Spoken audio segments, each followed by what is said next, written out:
Hey guys, now that you finished your fixtures evaluation and you decided to purchase a property, it's time to move the evaluation information over to the scope of work builder. So what we're going to do from here is we're going to start building our scope of work. This is where the details comes in, the particular tasks come in, and we want to be able to build a proper budget to work with our general contractor. So let me show you how this is going to work. Okay, you finished your final evaluation and now you're ready to put an offer in on the property. You've placed your offer on the property, it's in that process, and now it's time to start building your scope of work. Scope of work is designed to be more accurate, down to the details and tasks needed to actually do a fix and flip. So we can either fine tune again our property, or we can go ahead and hit the property dashboard. So this is that first property we did. I'll just quickly go over the dashboard. So the first thing you're going to see is the name and the address. You can see these tabs at the top. You can get back to evaluation here if you want, or you can fine tune here. This button here allows you to edit the name of the property. But you can see our current evaluation numbers sitting here. You can print an investment report, which I'll go over in the reporting section. Or what we can do is take this over to scope of work. So once you get to this spot here, this basically tells you what scope of work does, but this little note here basically says, once you start your scope of work, you cannot go back to evaluation because this is a stepping stone.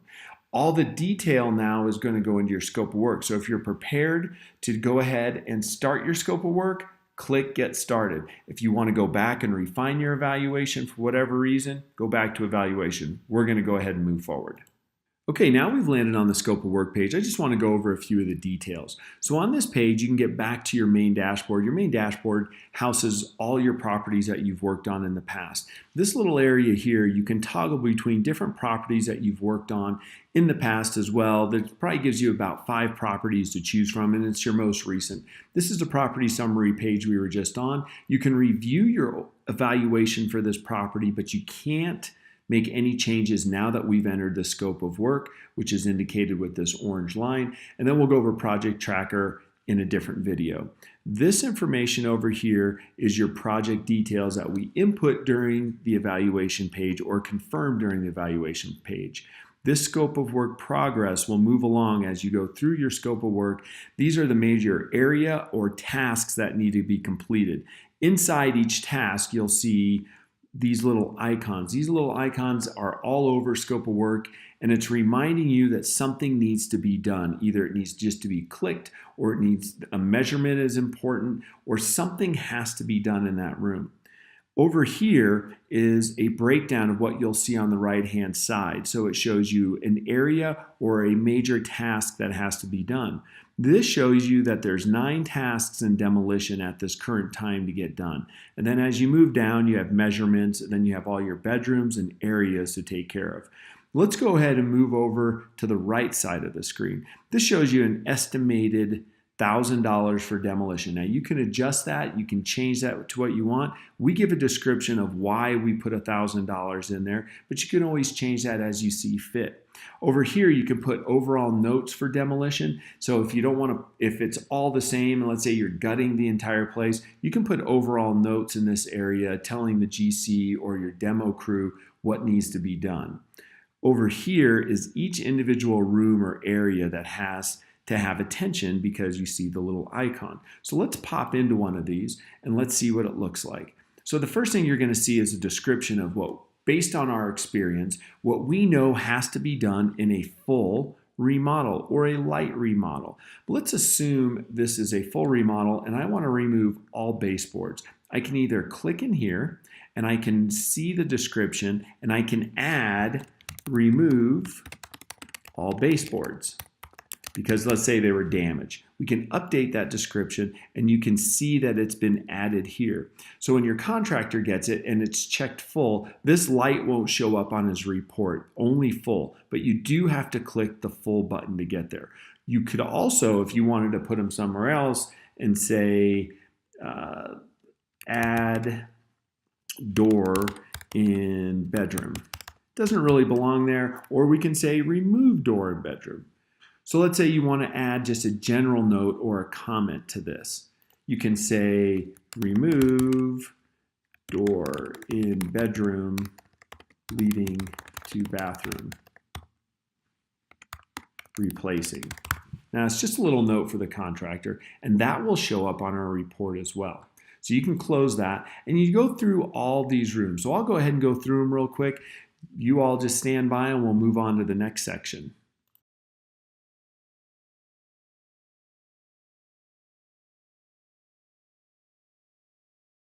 So now that we're in this position here, now that we've got to this position here, you see I have two areas. Let's say I forget to do these, or I want to accept just the changes that I have. I can click this button here and accept those changes. And it says, are you sure you want to accept the changes? Because it wants you to go, the system wants you to go into each one, but I've already reviewed those and I'm going to accept each change.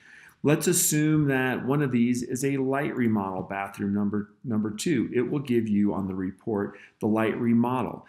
If you want to add a room, let's say as we saw before, there's a mud room and we want to add a note to say remove flooring and baseboards.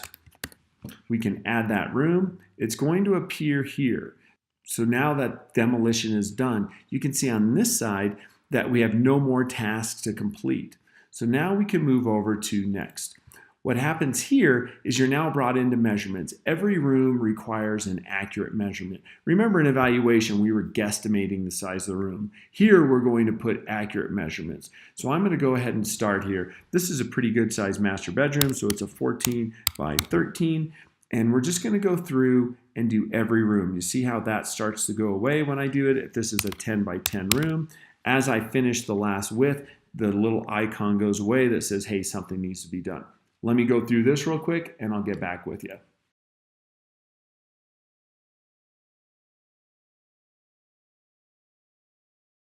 Okay, now that I have all the room sizes in there, I can now move to next. And if you can notice, all my icons are gone.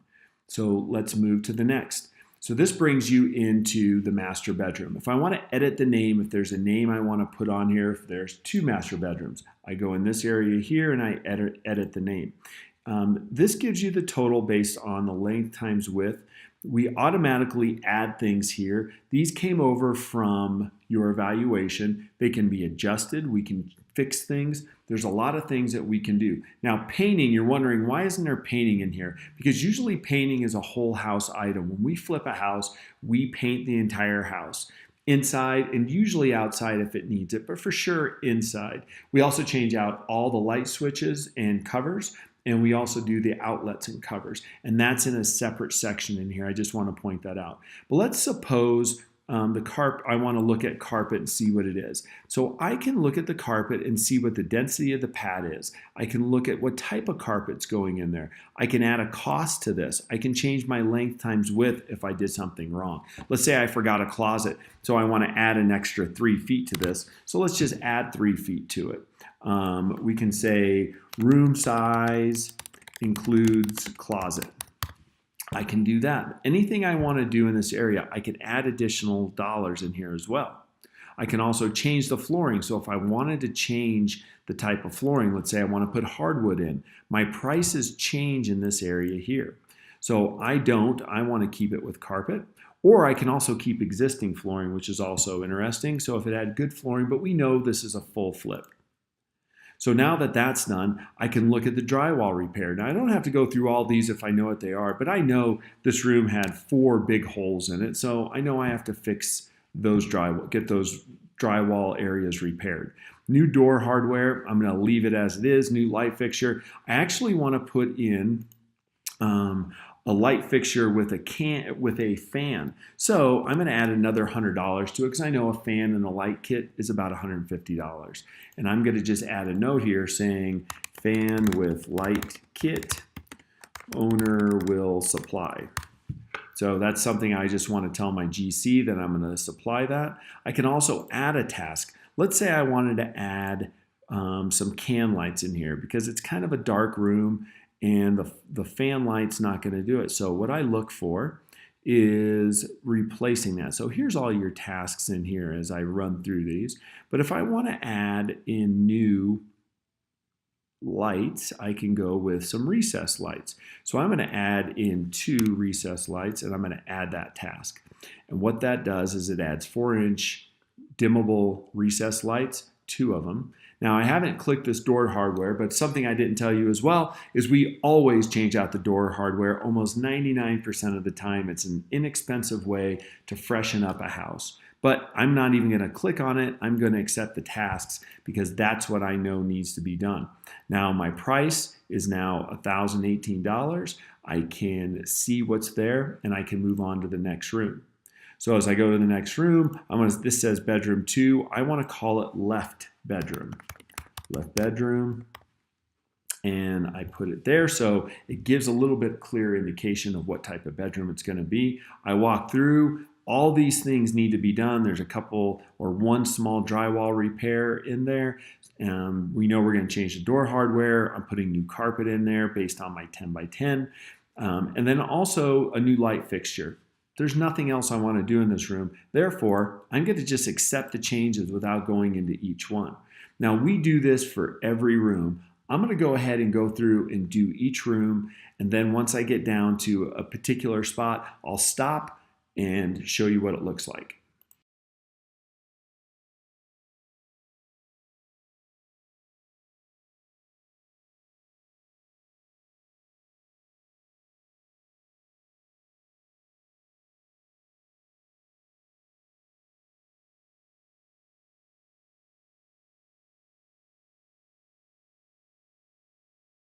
Now we've done all the rooms and areas in the house. We want to focus on more of the interior of the house in terms of non-specific per room items. So painting the interior of the house, we just base it based on the square footage and a price per square foot. You can look how that's done in here.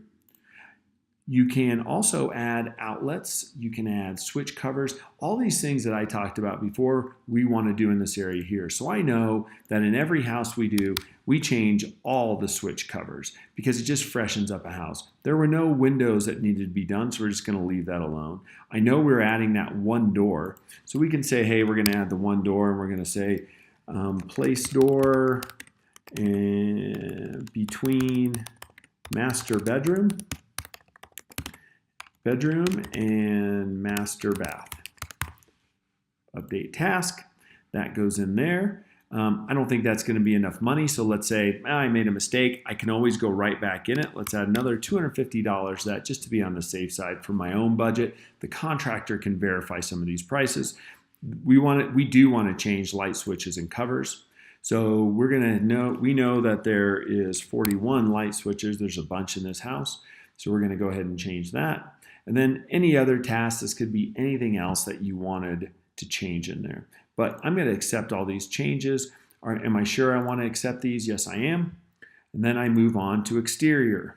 Exterior is the same thing. I want to paint the exterior of the house and landscaping. You can go into landscaping. You can add to it. Let's say this had a lot of landscaping or a lot of things that needed to be done. I can add $500 to that and say install new fence in front yard. If that's what it is, I can add it there. The exterior painting, this house needs it, so we're going to do it. Once you complete your scope of work, you're going to be taken to the scope of work summary. It's going to give you a summary of your remodel costs with your contingency costs. And then what it does is it breaks it down by category. So every room you had was creating categories for your GC or your subcontractors to give you a bid on. So once you click this button, let's use framing all tasks, it shows exactly all the tasks that we did throughout the program. It shows with the pricing how many quantity is, where it's supposed to be done. It lays it all out there. So you have all these separate categories, and you can either print a report here and generate a report, either showing with or without pricing. We usually send it to our GC without pricing so they can give me a cost exactly how much it's going to be for, let's say, the exterior or per task on the cabinets. We want to know what that is. So once we see this and we get it back from the contractor, we can then enter our bid in here. Let's suppose our contractor said the electrical in the house is going to cost $1,000.